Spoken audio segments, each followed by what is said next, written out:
Arthur sat in the dimly lit hospital hallway, the blurred MEDICIL sign on the door across from him mirroring the fuzziness in his own mind. He was tired more than just physically. A deep, pervasive weariness had settled into his bones, and with it, a creeping anxiety that he couldn't quite shake. At 68, he knew life had its natural shifts, but lately these shifts felt less like gentle tides and more like an unwelcome, silent withdrawal. He thought of Alina, her radiant smile, her hand in his. The image of them laughing, truly laughing, in their vibrant garden felt like a distant memory, replaced by a quiet, unspoken distance that weighed heavily on his heart. He remembered last week sitting on the porch swing with Alina, the late afternoon sun casting long shadows across their faces.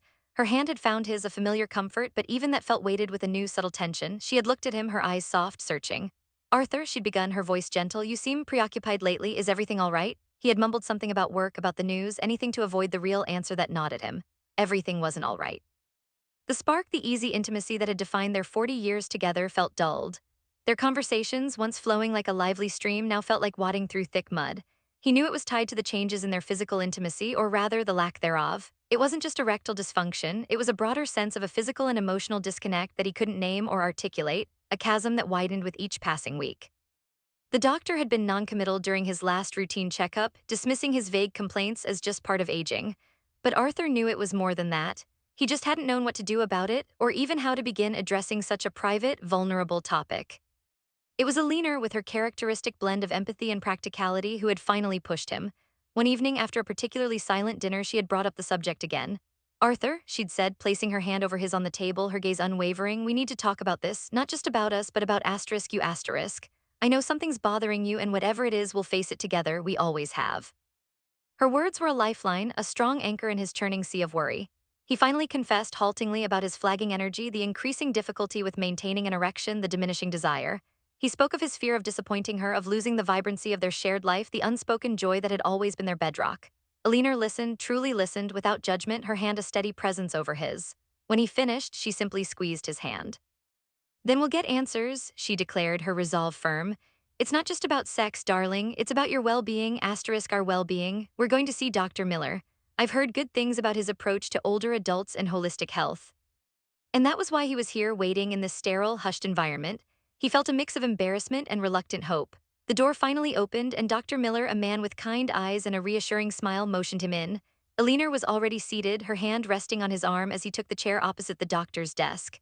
The subtle pressure of her fingers was a grounding force. Dr. Miller leaned forward, his expression earnest. Arthur, Alina, thank you for coming in. Arthur, you mentioned some concerns during your last visit, but we didn't delve deeply into them. Alina, you also expressed a desire to address Arthur's overall vitality. Let's talk openly about it. Sexual health is a vital, often overlooked aspect of overall well-being, especially as we age. Many people experience changes after 60 due to aging, hormonal shifts, or other health conditions. But I assure you, it's often manageable and you can absolutely maintain a satisfying sex life. He looked from Arthur to Alina, including them both in the conversation. He pulled out a notepad, clicking his pen. First, let's look at your health profile, Arthur. Your last blood panel showed some slightly elevated cholesterol, and your blood pressure, while not critical, could be better managed. These are crucial because good sexual health fundamentally relies on proper blood flow, which is directly linked to heart health. He looked at Alina.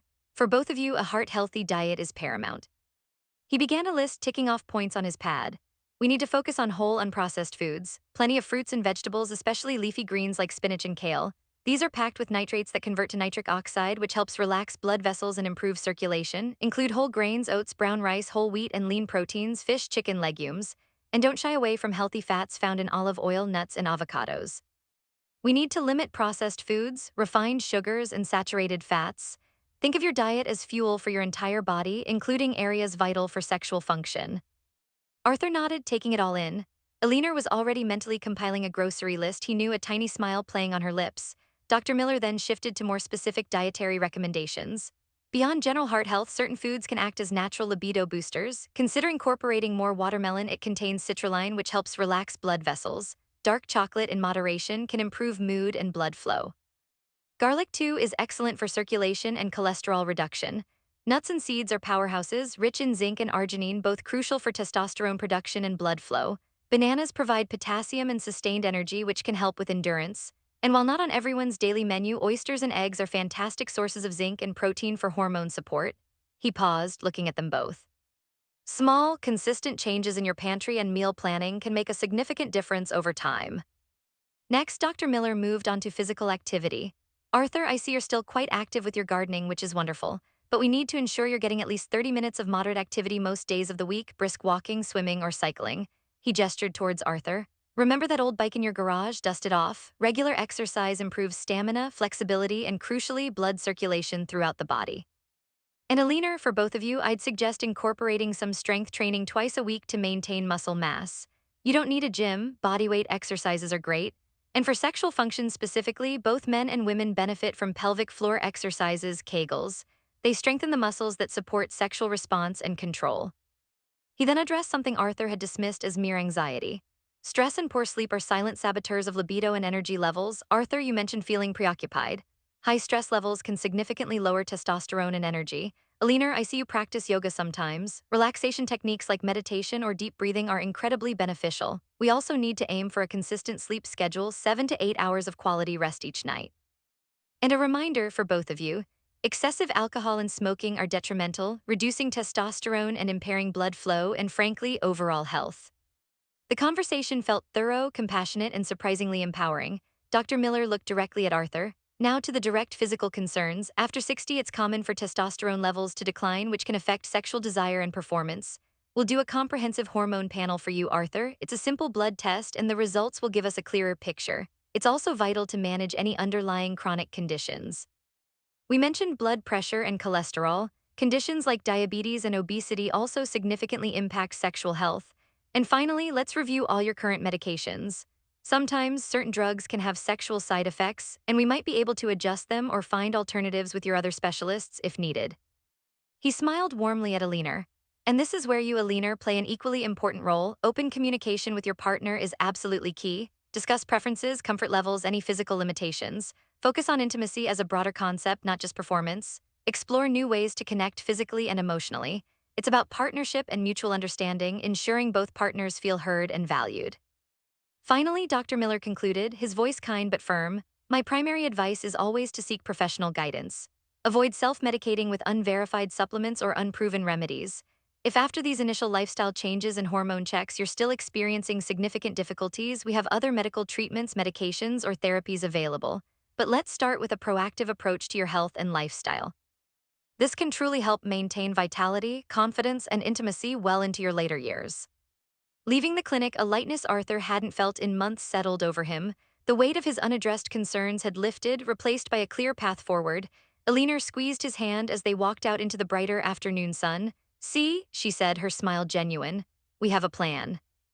Their first stop was the grocery store. Alina, armed with Dr. Miller's list and an invigorated spirit, led the charge. Their cart slowly filled with vibrant colors, deep green spinach, crisp kale, bright red watermelons, ripe bananas. Arthur picked up a bar of dark chocolate, a small smile playing on his lips as he envisioned the doctor's explanation. He found himself inspecting packages of oats and brown rice, choosing lean chicken breasts, and adding a bottle of quality olive oil. He even grabbed a bulb of garlic, remembering the doctor's words about circulation. Nuts and seeds, almonds, walnuts, pumpkin seeds were tossed into the basket. The sheer act of choosing these nourishing foods felt like a tangible step towards reclaiming something important. Back home, their kitchen, usually a place for quick, familiar meals, became a laboratory of health and shared purpose. Alina, who had always enjoyed cooking, embraced the new challenge with gusto, researching recipes and experimenting with flavors. That evening, they had grilled salmon with a generous side of sautéed spinach and a vibrant quinoa salad. It was delicious, surprisingly so, and made more satisfying by the knowledge that every bite was an investment in their well-being. Arthur felt a renewed sense of purpose, not just in eating well, but in engaging with Alina in this shared endeavor, a dance of healthy intention. The next morning, Arthur found himself staring at his old bicycle in the garage. It was dusty, a relic of younger, more active days. He had traded it for more sedate walks in recent years, but Dr. Miller's words about dusting it off resonated.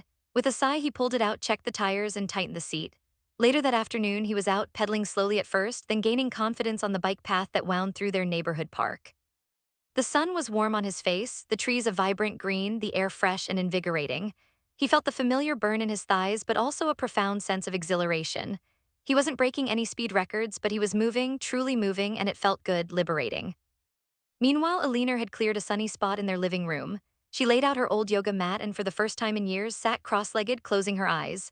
She focused on her breath, allowing the warmth of the sun to penetrate her skin, a gentle glow filling the space. The doctor had spoken about stress management and meditation. Alina, always a worrier, decided to embrace it, finding a quiet strength in the stillness. She pictured Arthur on his bike, a smile on her face. They were doing this together, each in their own way, but with a shared goal. That evening, a different kind of quiet settled over their home. It wasn't the heavy silence of unspoken worries, but a comfortable calm. Arthur, pleasantly tired from his bike ride, felt a deeper, more satisfying exhaustion, a welcome counterpoint to the mental fatigue he'd been experiencing. Alina, refreshed by her meditation, brought him a cup of herbal tea. They sat on the couch, not holding hands this time, but simply side by side, a shared sense of accomplishment binding them. The television remained off. Instead, they talked not about the day's trivialities, but about how they felt, about the subtle shifts they were already noticing, about the future they were actively shaping.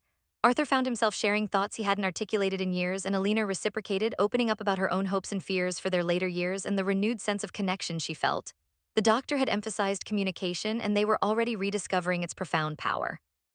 It was a new beginning, a conscious effort to rekindle not just a physical spark, but the profound, multifaceted intimacy that had always defined their life together. They hadn't reached the sun-drenched laughter of the garden yet, nor the complete ease of their younger selves, but the path was clear. They had taken the first crucial steps, guided by advice that felt both scientific and deeply human. The journey, Arthur knew, would require consistency and patience, but for the first time in a long while, he felt hopeful. The MEDICIL sign no longer loomed as a symbol of dread, but as a gateway to renewed vitality, a promise of many more years of shared joy and deep connection.